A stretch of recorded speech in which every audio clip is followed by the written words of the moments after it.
Many thanks for joining me. Here are news stories making the rounds at this hour. On judicial matters, Manila explores legal options over South China Sea. China issues peace proposal for Russia-Ukraine war. Biden expressed concern over Niger's murder. Bankman Fried to stay in jail. U.S. court rules and Brazil court rules for indigenous land rights. Manila is considering legal options against China over its suspected destruction of coral reefs within the Philippines' exclusive economic zone EEZ in the contested South China Sea. Philippines has accused Beijing of instigating environmental damage at Orocois Reef in the Spratly Islands and is presently assessing the extent of the damage. China accuses the Philippines of trying to create political drama. Manila and Beijing have clashed progressively this year over the South China Sea, with Manila accusing the Chinese Coast Guard of dangerous maneuvers around Second Thomas Shoal, known as Ayungin Shoal, in the Philippines. China claims almost the whole South China Sea under its controversial 9-dash line and has been building artificial islands on rocky outcrops and inlets, some of which have been turned into military outposts. It has also deployed its Coast Guard, fishing fleets and maritime militia to the disputed waters, which are also claimed all or in part by the Philippines, Brunei, Malaysia, Taiwan and Vietnam. After a prolonged standoff in 2012, Beijing took control of Scarborough Shoal from the Philippines, leading Manila to take legal action with the Permanent Court of Arbitration, PCA, in The Hague. The court ruled in the Philippines' favor in 2016, saying the 9-dash line and China's resulting claim has no legal basis, but Beijing ignored the decision. Solicitor General Bernardo Guevara said on Thursday, now the Philippines are weighing the merits of renewed legal action, including at the PCA over the environmental damage. The Department of Foreign Affairs said it will support the decision of Guevara's office and any action it decided to take. Spokeswoman Teresita Daza noted that the United Nations Convention on the Law of the Sea UNCLOS obligates states to protect and preserve their marine environment. China is a party to UNCLOS. Under the law, a country's EEZ spreads 200 nautical miles, 370 kilometers from its coast, and Orocois Reef is roughly 128 nautical miles, 237 kilometers from the Philippines' Palawan province. The Philippine Coast Guard earlier said it had logged extensive damage not only on the seabed around Iroquois Reef, an area through to be rich in oil and gas deposit, but also at Sabina Shoal, which lies about 72 nautical miles, 133 kilometers northwest of Palawan. The Coast Guard said recent surveys showed the marine ecosystem appeared lifeless and suggested China's illegal and destructive fishing activities were to blame. Ministry of Foreign Affairs spokesperson Mao Ning rejected the allegations when questioned about it at a press conference in Beijing on Thursday afternoon. Many recent conflicts between China and the Philippines have taken place while Manila has been trying to resupply the sailors stationed on the boat. Second Thomas Shoal lies about 105 nautical miles, 195 kilometers northwest of Palawan. On politics, China has restated its position that a ceasefire and peace talks are the only way to end the war in Ukraine, which started with Russia's full-scale invasion in February 2022. Vice President Han Zheng told the United Nations General Assembly UNGA at its annual meeting that cessation of hostilities and the resumption of peace talks is the only way to settle the Ukraine crisis. China has tried to position itself as a peacemaker and neutral arbiter in the conflict, although it has refused to condemn Moscow over the invasion. On the first anniversary of the war in February, it released a position paper on how to bring about an end to the fighting, but the proposals received a lukewarm response in Moscow and Kyiv. China, one of 5 permanent members of the United Nations Security Council, wants to continue playing a constructive role, Han added. He did not elaborate. China's Foreign Minister Wang Yi visited Moscow this week, told his Russian counterpart Sergei Lavrov that China will uphold an independent and impartial position on Ukraine as it tried to find a political settlement to the issue. Beijing's attempt at preferring a solution to the conflict have made little progress amidst skepticism about its professed neutrality given its growing ties with Russia. Chinese President Xi Jinping visited Moscow in March, where he met Vladimir Putin and toasted a new era of the cooperation, while Putin has accepted an invitation to visit China next month. Han, a second-tier official, also used his August speech to reiterate China's vision for an alternative world order free from what he has long called Western hegemony. Appealing to the world's developing nations, he said China, the world's second biggest economy, considered itself part of Global South. Still talking politics, according to reports, Joe Biden, United States President, and other leaders expressed concern to Indian Prime Minister Narendra Modi at the G20 summit earlier this month about Canada's claim that New Delhi was involved in the killing of a Sikh separatist leader. Numerous members of the Five Eyes, an intelligence sharing network that includes Australia, Canada, New Zealand, and the United Kingdom and the US, raised the killing of Sikh separatist leader Hardeep Singh Nijjar directly with Modi, reports said on Thursday, citing 3 people familiar with discussions at the G20. Biden and other leaders made their concerns known at the summit after Canada's Prime Minister Justin Trudeau urged allies to intervene directly with Modi. The White House did not quickly respond to a request for comment on the report, but a spokesperson said on Thursday that the U.S. was deeply concerned by the allegations. India has rejected Canada's claims of official involvement in the killing, calling the allegations absurd.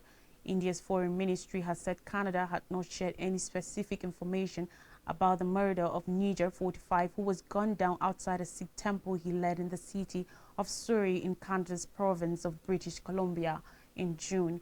Nijjar, who was born in India but became a Canadian citizen in 2007, was a vocal supporter of a Sikh homeland in India in the form of an independent Khalistani state and was designated a terrorist by Indian authorities in July 2020. At the time of his killing, Nijjar was attempting to organize an unofficial Sikh diaspora referendum on independence from India. Back to judicial matters, an appeals court in the United States has sustained a decision to revoke extra cryptocurrency billionaire Sam Bankman-Fried's bail and hold him in custody pending trial. Bankman-Fried is accused of fraud stemming from the November 2022 collapse of his new bankrupt FTX exchange and is due to go on trial on October 3rd. A 3-judge panel of the Second U.S. Circuit Court of Appeals in Manhattan said it agreed with U.S. District Judge Louis Kaplan's finding that Bankman-Fried had probably attempted to tamper with 2 witnesses in a written decision. This included his sharing the personal writings of Caroline Ellison, the former chief executive of the research hedge fund, with a reporter. Ellison has pleaded guilty to fraud and is anticipated to testify against Bankman-Fried, a former romantic partner. In her writings, she described feeling unhappy and overwhelmed with her job and hurt rejected over after the end of her relationship with Bankman-Fried. Kaplan had revoked Bankman-Fried's $250 million bail on August 11th. On Thursday, the 3 judges said they were unpersuaded by Bankman-Fried's argument that Kaplan failed to credit the defendants for exercising his First Amendment constitutional right to speak with the press and try to restore his reputation. They wrote that Kaplan correctly determined that when a person engages in speech to commit a criminal offense, such as witness tampering, that speech falls outside the zone of constitutional protection. Bankman-Fried faces 7 charges of fraud and conspiracy stemming from the collapse of FTX, the now bankrupt crypto exchange he founded. Prosecutors accused him of looting billions of dollars in FTX customer funds to plug losses at Alameda, buy luxury real estate, and donate to US political campaigns. Still with the judiciary, Brazil's Supreme Court has ruled in favor of indigenous rights in a landmark case that considered the constitutionality of creating a time limit for making claims to ancestral territory. 9 of the court's 11 justices voted to strike down what is called the macro-temporal or time frame argument, a legal policy supported by businesses and farmers seeking to use indigenous land.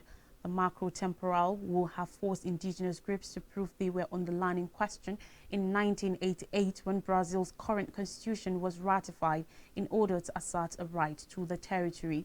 But that argument faced widespread criticism from indigenous peoples, human rights organizations, and even experts at the United Nations who argued it could legalize theft of indigenous lands. Thursday's Supreme Court decision was heralded as a victory for those groups, some of which took to social media to celebrate. Momentous victory after years of struggle, the human rights group Survival International wrote on the platform X, the indigenous peoples of Brazil and their allies around the world are celebrating a historic victory. The genocidal and catastrophic time limit trick has been rejected by the Supreme Court. The court's decision will weigh heavily on the future of Brazil's Bill 490, a piece of legislation that seeks to limit new indigenous reservations with support from the agriculture lobby. On May 30th, the lower house of Congress approved the bill overwhelmingly by a vote of 283 to 155, prompting protests including a highway blockade. The bill now faces Brazil's Senate with a vote expected next week. Already, the Agriculture Caucus in Congress has bashed the Supreme Court's decision and announced it will proceed with pushing Bill 490 to passage.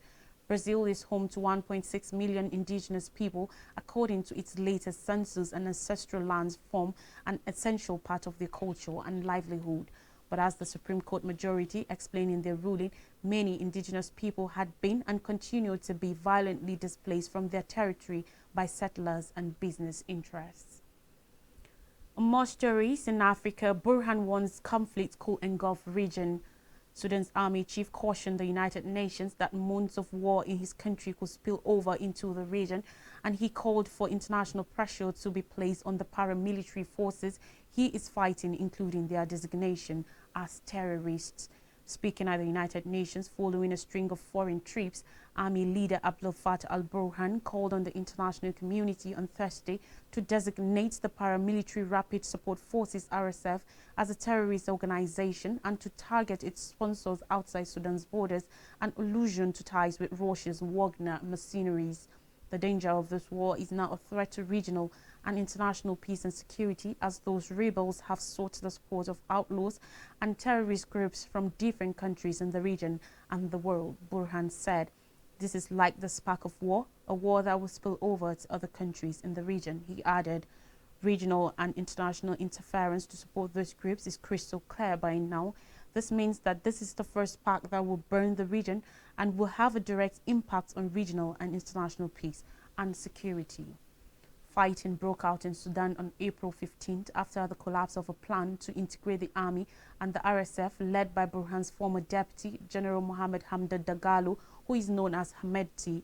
Both sides blamed the other for starting the war that erupted in the capital Khartoum and has spread to other parts of the country, including the western region of Darfur, killing at least 7,500 according to reports, displacing over 5 million people and threatening to destabilize the region.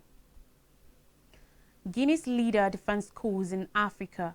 The recent coups in Africa are efforts by militaries to save their countries from president's broken promises, the head of Guinea's junta said Thursday as he rebuffed the West for boxing in the continent of over 1 billion people. Colonel Mamadi Doumbouya, who was sworn in as Guinea's interim president following the coup in 2021, told the United Nations General Assembly that beyond condemning the coups, global leaders must also look to and address the deep-rooted causes. Guinea is one of many nations in West and Central Africa that have experienced 8 coups since 2020, including 2 in Niger and Gabon in recent months. The military takeovers, sometimes celebrated by citizens in those countries and condemned by international organizations and foreign countries, have raised concern about the stability of the continent, whose young population of at least 1.3 billion is set to double by 2050 and make up a quarter of the planet's people. Doumbouya accused some leaders in Africa of clinging to power by any means, often including amending the constitution to the detriment of their people. In Guinea, he said he led soldiers to depose the then President Alpha Condé in the September 2021 coup to prevent the country from slipping into complete chaos. He said the situation was similar in other countries hit by coups and was a result of broken promises, the lethargy of the people, and leaders tampering with constitutions with the sole concern of remaining in power to the detriment of the collective well-being.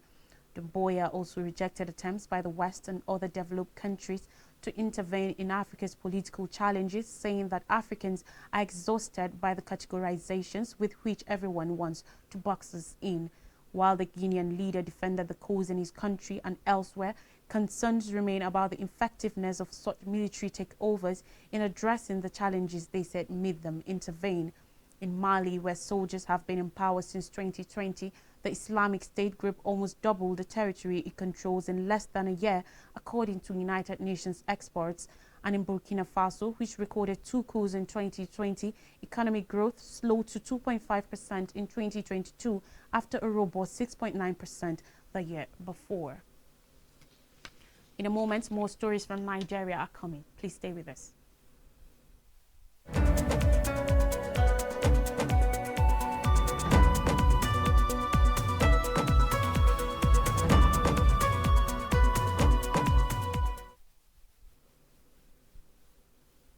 You're welcome back. A lot happening in the judicial arena of Nigeria. Tinubu appeals to hold request of Chicago Varsity Records. Yesterday, relief came the way of President Bola Tinubu following the ruling of Nancy Maldonado, a senior judge of the United States District Court for the Northern District of Illinois, stopping the release of his university records to candidates of the People's Democratic Party, PDP, in the February 25th presidential election. Atiku Abubakar. The order staying the execution of Magistrate Jeffrey Gilbert on the Chicago State University was a follow-up to Tinubu's plea that releasing the said documents to Atiku will cause him severe and irreparable harm. On Tuesday night, Gilbert had in a ruling ordered the Chicago State University CSU to within 48 hours release the academic records of Tinubu to Atiku to allow him prove his claim that Tinubu ought not to have contested the February 25th presidential election on account of alleged perjury and forgery of his CSU certificate. The judge, in issuing the order, held that the applicant, a former vice president of Nigeria, had shown sufficient reasons why Tinubu's academic records should be released to him. The court also ordered the school's administrators to authenticate any documents submitted under oath. The order for discovery was to come into effect 3 p.m. yesterday Chicago time before it was delayed by the district court. Tinubu had in a fresh emergency application precisely asked the district court to delay the enforcement of the order of Judge Gilbert till Monday, September 25th, 2023. He claimed Atiku will not be prejudiced against if the court delayed the release of the said documents, as he still has up till September 27th to submit materials in support of his appeal at the Supreme Court. Accordingly, Maldonado directed Tinubu's lawyers to file a full brief on the matter before or by Monday, September 25th, stating that the court may ultimately adopt the magistrate recommendation and allow the discovery to go forward or ask all parties to file fresh briefs in the matter. Meanwhile, Atiku's lawyers said they will file their reply to the brief by 11 o'clock p.m. on the same day. On August 2nd, Atiku had brought an application for an order of mandamus compelling the CSU to release information regarding Tinubu's record, argued that Section 137, subsection 1, subsection J of the Nigerian Constitution, amended in 2010, specifically stated that no one will be legitimately elected president of Nigeria if the person has presented a forged certificate to the Independent National Electoral Commission, INEC. Also, Tinubu had on June 17, 2022, submitted a certificate to INEC that was purportedly issued in 1979 and signed by Elnora Daniel, but Ms. Daniel only arrived at CSU in 1998 from Hampton University, 19 years after Mr. Tinubu was said to have graduated. Still with the court, Supreme Court strains overshot on justices. The shrinking number of justices of Nigeria's Supreme Court may negatively affect their ability to deliver on their vital roles as a court of last instance. This is as yesterday, Justice of the Apex Court of Nigeria, Amina Adamu Uge, officially bowed out of the court with a call on the National Assembly to carry out a holistic amendment of the 1999 Constitution to enhance the effective functioning of courts in the country. Justice Uge urged the Godswill Akpabio-led 10th National Assembly to make it a point of duty to amend the Constitution so as to free the courts from undue hardships hindering their effective performance. Justice Uge spoke in Abuja at a valedictory court session held in her honor as she retired from the Supreme Court bench after attaining the mandatory retirement age of 70 years for judicial officers. The learned jurist said justice of the Supreme Court as the highest court of the land, with final decisions to shape society's social order, should be able to focus on what truly matters, issuing directives for formulating specific policies or amending existing ones to better serve their planned purposes. She beseeched the National Assembly to undertake the needed constitutional amendments so that the Supreme Court and its justices can be freed from the constraints that impede their ability to fulfill the mandate of upholding the rule of law, justice, and democracy. Following the increase in workload as a result of the reducing number of justices of the Supreme Court, the Attorney General of the Federation, AGF, and Minister of Justice, Lateef Fagbemi's son, said the federal government was ready to strengthen the Apex Court to attain the needed number of justices as required by the Constitution. Speaking at the special court session, Fagbemi said the federal government acknowledged the sacrifices and the working conditions of the current justices of the Supreme Court and judges in Nigeria. Record report on Friday said the Chief Justice of Nigeria, Justice Olukayode Aruola, had recently decried the heavy workload put on judges due to the high number of political litigations in the country. Aruola, who spoke on Wednesday during the swearing-in ceremony of 9 new justices of the Court of Appeal in Abuja, said political cases are taking a monumental toll on our dockets. The times we are in are not pleasant.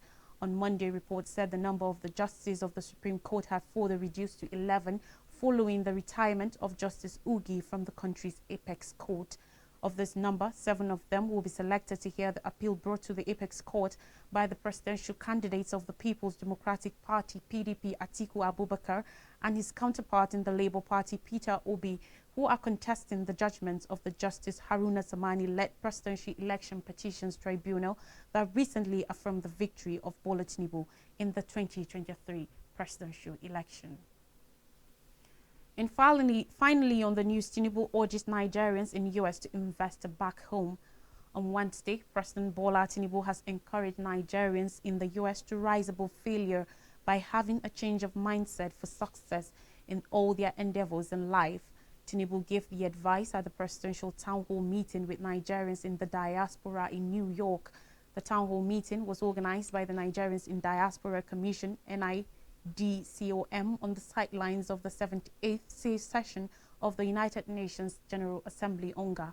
However, the president expressed delight in the conduct of Nigerians who have continued to excel in their chosen fields in their host country. Tinubu, who commended the efforts on out-of-school children, the healthcare program, and the need to eradicate poverty, said Nigeria was a blessed country. In addition, he urged them to embrace one another, urging that there should not be no sentiment and discrimination amongst them. Earlier, the chairperson of NIDCOM, Abike Dabiri Erewa, introduced some Nigerians excelling in their chosen fields in the U.S. to the president. Some of them who spoke expressed their delight in the leadership courage of President Tinubu, promising to continue to support him in his efforts to reform Nigeria. They vowed to continue to make Nigeria proud in their host country and also contribute their quotas to the development of the home country. In his remarks, the first Nigerian American elected into the United States Congress, Oye Uwolewa, said 25% of business orders in the U.S. were black and 1.7% got federal contracts. Uwolewa, who represent Washington, D.C., said they have been supporting people to take advantage of such opportunities for their economic empowerment. To refresh our memories, Manila explores legal options over South China Sea. China issues peace proposal for Russia-Ukraine war. Biden expressed concern over Niger's murder. Bankman Fry to stay in jail, U.S. court rules, and Brazil court rules for indigenous land rights. That's all in the news. Thanks for watching. I am Lois Turaki. Have a blessed weekend ahead.